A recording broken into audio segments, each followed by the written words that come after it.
Хүсхийхүүр Ука байна. Өнөөдрийнхөө энэ бичлэг дээр би фитнесийн ямар програм сонгвол дээрвэ гэдэг асуултанд хариулах хүсэлтэй байна. Гадуур фитнесийн програмууд олон болсонтой холбоогдуулаад хэрвээ та аль програмд элсэн орвол илүү тохиромжтой вэ гэж та эргэлзэж байгаа бол энэ бичлэгийг танд зориулж байна. За тэгэхээр нэгдүгээрт юу вэ гэвэл аль нэг програмд хамрагдахаас өмнө өөрөөсөө дараах 3 зүйлийг асуугаарай. Нэгдүгээрт таны фитнесийн зорилго гэж юу вэ? Та ямар зорилготойгоор дасгал хийх гэж байна вэ? Жин хасах зорилготой байна уу? Булчин нэмэх зорилготой байна уу? Бэлхүүсээрээ турах зорилготой байна уу? Эсвэл одооныхоо байгаа энэ галбирыг хадгалах зорилготой байна уу гэдгээ та тодорхойлно гэсэн. Тэгээд тодорхойлсон тохиолдолд таны дээр элсэн орох гэж байгаа фитнесийн програм энэ зорилготойд чинь нийцэж байна уу гэдгийг судалж үзэх.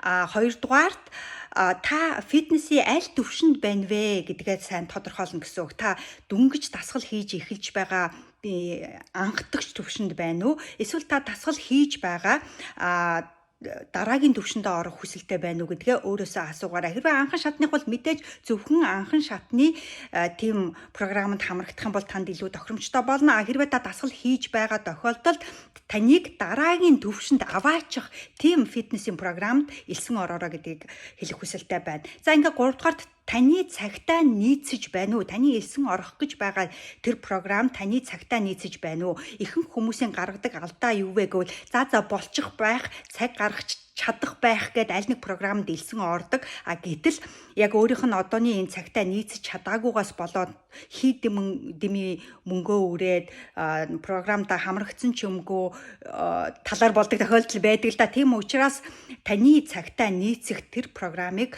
сонгороо гэдгийг хэлэх хүсэлтэй байна. За тэгэхээр эхнийх нь зорилгоо тодорхойлох, хоёрдугаар төвшөнгөө тодорхойлох, гуравдугаар таны цагтаа нийцэж байна уу? Тэгээ энэ 3 тохирсон тохиолдолд тухайн програмаа судалж үзээ, таныг мотивацжуулах, урам өгөх сайн програм мөн үү гэдгийг сайн судалцсны дагуу тэр програмдаа элсэн ороорой гэдгийг хэлэх хүсэлтэй байна. За тэгэхээр өнөөдрийн бичлэг танд жоохон ч гэсэн тус болсон баг. Дараагийн бичлэг хүртэл баяртай.